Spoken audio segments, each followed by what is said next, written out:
Hey guys, and welcome to this week's episode of the Coworking Values Podcast. My name is Jelko Jack Trnjakovic, and this week we bring you an oldie but a goodie. We bring you Bernie's interview with Tobias Kremkau from the Coworking Coliving conference of Southeastern Europe, which happened last year in 2019 in October in Serbia. And Tobias is a co-working manager for Oberholz in Berlin, and he's also the co-founder of the German Co-working Federation, the GCF, and they're talking about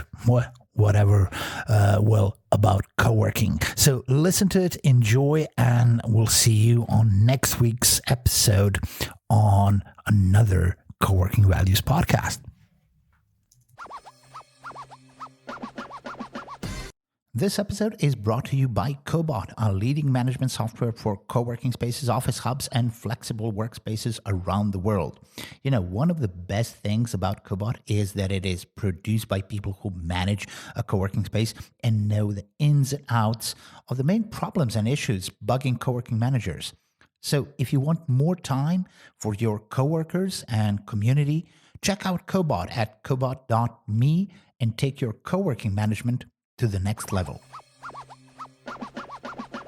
Hello, ladies and gentlemen, and welcome to another of our special Morecambe House co-working, I forgot how to say it, co-working, co-living conference, co-working values podcast. Do you ever find, Tobias, in your day, you spend a lot of time saying co-working, and implode? I still can hear it. It's still fine for me. What I find more interesting, since I'm in the co-working world, I see the word everywhere. You know, I'm just passing by a house and I recognize the little word co-working at the doorbell. And this is something that never happened to me before. Like when you're let's introduce you first and I'll say that. So Tobias, what are you known for and what would you like to be known for? I'm known as the head of co-working at St. Oberholz in Berlin. So as I'm kind of the face of the space, some people think that I'm the founder, which is not true, but I'm very often introduced as the founder of St. Oberholz. The people who founded were Ansgar Oberholz and Kula Luka, a couple. Not when they founded it, but yet. So a good example of a relationship at the workplace. And I would like to be known for somebody who's observing, but also try to understand what is happening.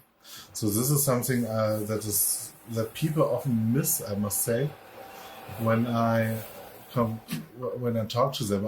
Let's say when I meet new colleagues, they always say, "Oh, you're the great expert." And I said, the only thing I did, I went there, I watched, and then I was thinking about nothing special. I didn't learn it. I just took time to understand it. That's lovely. What I want to get into, and before I get into that, it's like the co-working thing. Like when you're having a child, you suddenly notice lifts and prams and things like this. And I think co-working is like that. You go, oh my goodness. Or you walk into a space and you walk into a cafe and go, this would make a great co-working space. And so, my wife has it. Every time we're passing by an empty retail store, she said, this would be a co-working space. And I said, I can't hear it anymore. Everything that is empty you see as a co-working space. But, there's something more to it than just space. Now my business brain kicks in a little earlier. It's like, would actually people pay to be in this underground bunker that looks good but has no natural light? So what I pulled you in here for is the event you did in Denmark with Ryan at the end. It was just after I got back off. I'm glad I didn't go because I had really bad jet lag on the way back from California. So I was like out for a week, and that would have been too much as I suspected. But I don't blush, but I particularly like the way you to put that event together and the tone around it and the interaction. And like, can you say why you wanted to do an event like that and what came out of it and all that type of stuff? It's the Co-working Summit, which is part of the Tech Festival. And you must know that Tech Festival is like a collection of different summits about different topics. And last year, they asked Ryan to organize it. It would for the second time, and he asked me to join him. It was Matthias from Coworking Bansko. And this year, Ryan and I did it on our own. And there's a rare opportunity to get a small room and some money, like something around $4,000. And because it's limited in space, we have to think about who should be there. And on the other hand, the beauty about it is we were looking for some opportunity like that because, and I don't want to complain about the development, but co-working is growing so fast and there are new co-working spaces popping up all the time. But that's the reason why a lot of people at conferences, like 30 or 40% of visitors of co-working conferences are new to co-working. They have the question that you have if you are new. And I noticed that some of my friends from the co-working world who are really experienced and mostly like to share their knowledge didn't come to the conference anymore because they're offered more than they can get out of it. And it's fine to tell a beginner about what this person should avoid or which mistake you have to do to really understand them. But something was missing for the more experienced co-working veterans. And on the other hand, we have challenges too. It's really difficult to develop a co-working space that is like 10 years old. Or if you have to scale, how do you scale a co-working space? The real estate business, the service office providers, they know how to do it. They hire the right people for a big amount of money. But we are still co-working. We're still small budget spaces, you can say. And so Ryan and I invited people that we know. So I didn't know everybody and Ryan didn't know everybody, but we made the list of people who should be there. And last year, around 70 people were coming and we did 3 topics at this one-day co-working summit. It was niches, recruiting and management challenges. And this year, last month when we were in Copenhagen, we talked about ecosystems. This is something that is coming up in the co-working world everywhere. Everybody has the same problem. And we talked about, now I forgot the other topics. One was content marketing. Oh, one was about content marketing. Exactly, Ryan did this. And the other one was about, and this was also my panel, I was the host of it. Was it sales or was it? It was sales, yeah. Sorry. It was a sweet day here in Belgrade and Mockman House. Really washed my brain empty. I have that in real life anyway. So So we talked about content marketing, we talked about sales tactics, and we talked about ecosystem. And we invited 3 panelists for each topic. And the setup of the Co-working Summit is that we talk about like 45 minutes with our 3 guests about the topic. And then we separate the audience into 3 groups. And every group can talk to one expert that we have invited more closely for like 20 minutes. Yeah.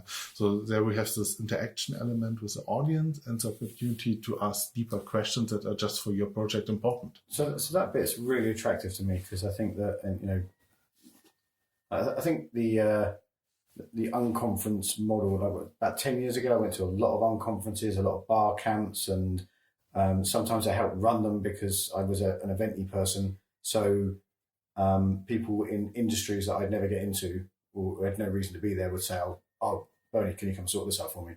And it was great because it was completely free and it was an unconference. And now that kind of, not just in our industry, but I think that model has been thrashed to bits and twisted and bastardized or whatever the word is. So, where I'm going with this is like the genuine interaction and back and forth and freedom of conversation has been removed, and that's the secret sauce. I would venture to suggest, sir.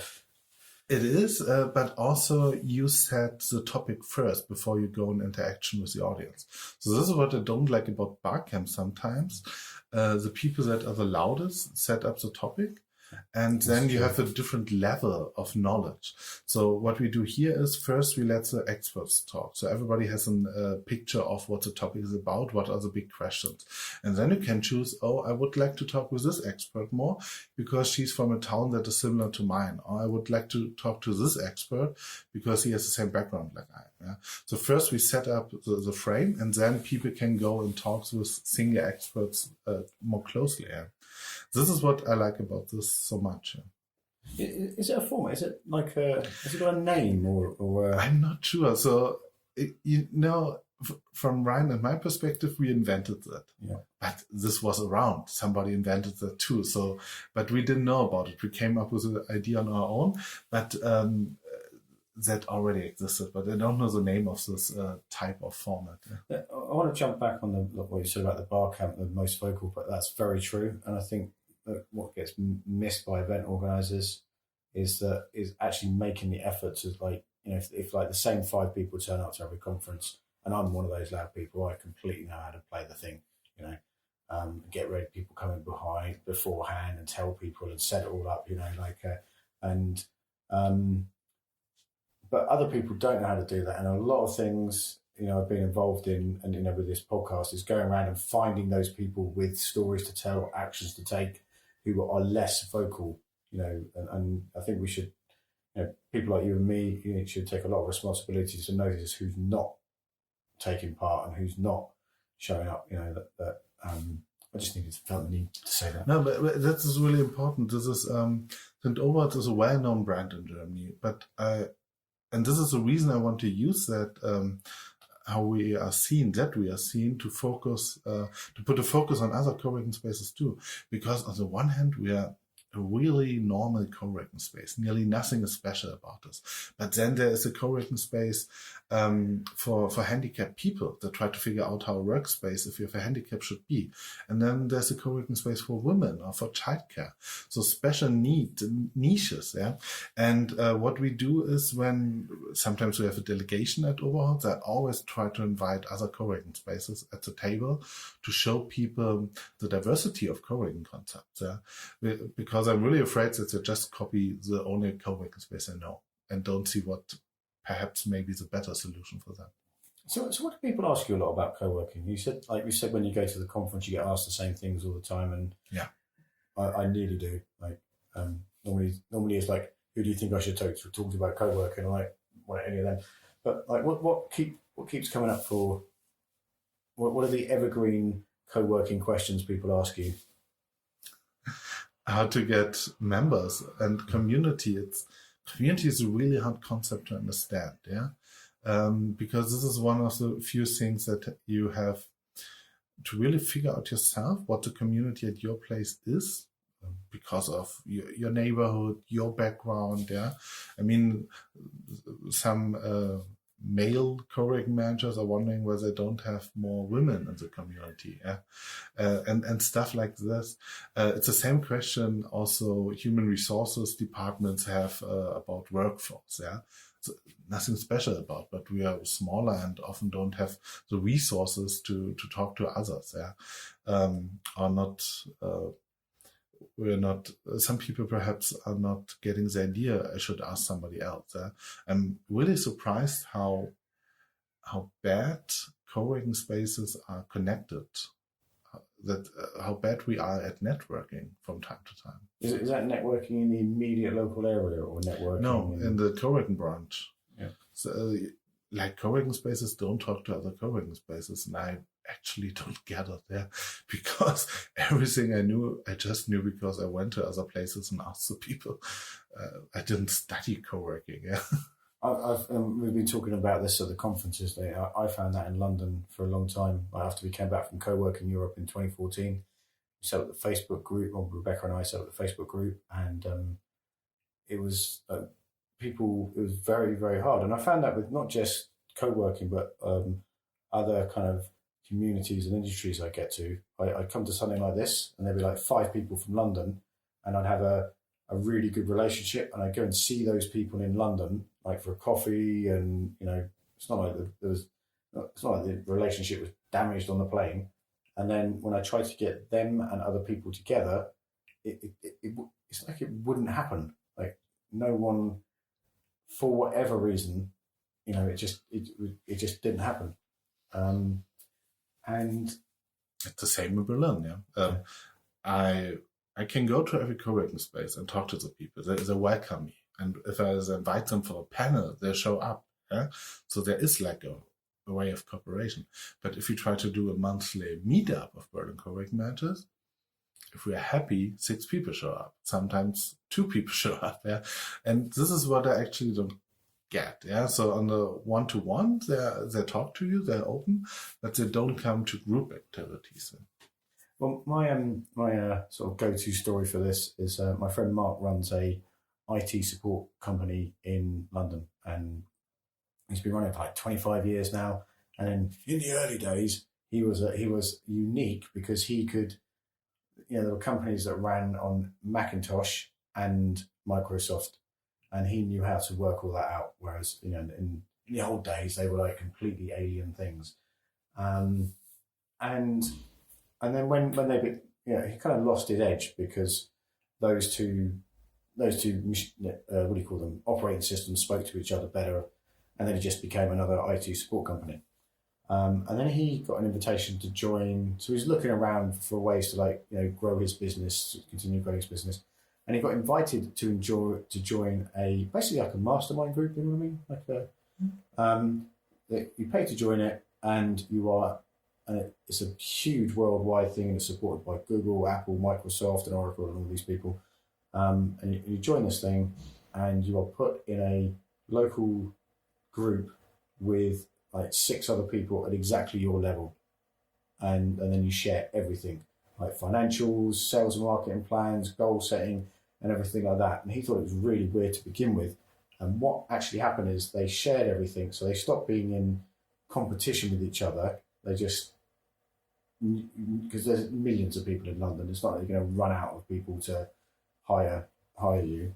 And they save so much time and money and energy in their business, because someone would say, "Oh, we tried that last year. Don't do that, do this." And one of the things was about the value of being a Microsoft Gold partner is we pay thousands to do that, and no one actually cares about it anymore. So they all grew their businesses. I'm going to have breakfast with them next week and check if that's still true. But and they saved so much money, time, and energy, and things that money can't buy, like by speaking to each other. Makes absolutely sense, and I must say, this is my spirit. I'm really open about everything. At Oberholz, I tell you what's not working. I don't make a secret out of it. And but if you talk to other people who are hired, I mean, this is something I would say kind of new to the co-working world. Employees. I mean, I'm also an employee, but for a long time it was driven by founders. Yeah? And now co-working spaces are growing, and they have a workforce. So some of the employees of co-working spaces are not into co-working. They do a good job, but if the day is over, they don't go to the co-working meetup. Yeah, they have, for them it's a job. Yeah, and at least for me and for people at these conferences, and even I'm not the founder of a co-working space, this is different. Yeah, this is what we live. Yeah. I used to get that in the networking group I ran. It's like the owners would come to things. It was very the early morning commitment of employees, because they started at 9. So why do I need to go somewhere? Well, they knew why they needed to go. It's just like the effort of getting to a cafe for breakfast at 7:30, doing some networking, and then going to work is like another. I mean, that's a big commitment for anybody, but. A commitment of time, but perhaps I don't have a different understanding of work. This is how I get better in what I'm doing. And that's where I totally don't get it sometimes why people don't try to master their profession. Yeah, and you master it if you, in co-working at least, if you talk to other people, if you learn about different concepts, what is working and what is not working. And I mean, St. Oberholz is not a small space, and it's one of the oldest in Germany. But I'm still learning from small and new spaces so much great things, especially about community building. Yeah. So I deliberately haven't had a podcast about community for a long time, because it's, like we said on the panel, like lots of people talk about community, but hardly anyone's doing it. And several times in the past couple of years, I've sat down to work with someone and pedantically, cruelly, and being a bit of an arse about it, quiz them on why they have community innovation and collaboration on their website and what does it mean. And they're like, well, we do that. And I said, but when do you do that? And they're like, and it goes on and on and on. And most of them want to smack me, and most of them don't hire me. But it is, it's like you can't, and go with this. It's like you can't just say you have it. Like we heard from Joanna from Dynamo 10. I'm not sure what your correct is. The Portuguese correct way. Coworking is an action, not a space. Yeah? And I totally agreed on it. And you're right. I feel really bad to say I'm good community manager. I'm doing a good community work because I think I'm not a community person. But with single members where I have a personal connection, I must say I do everything for them. I help them with hiring people. I help them with research. Yeah. So I can't offer this to everyone, but when there's a member where I feel a personal connection, I can do it. So I would never say we have one community and I'm a good community manager.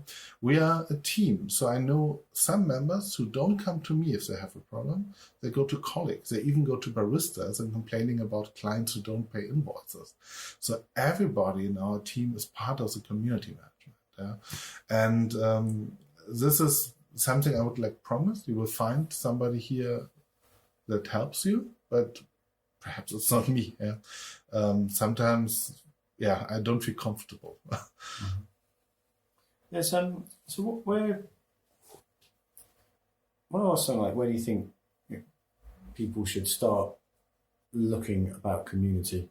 Like, is there like a book or a blog or a place or a methodology that's like would take them down the right path? I guess we've learned by doing it and being above average curious about it, but I must say I can't say about the Sing community, the single relationship to the people. I must say I learned a lot about when I was reading about how to communicate with people, how to listen. And if you listen well, you can answer better on what's actually the topic of your conversation.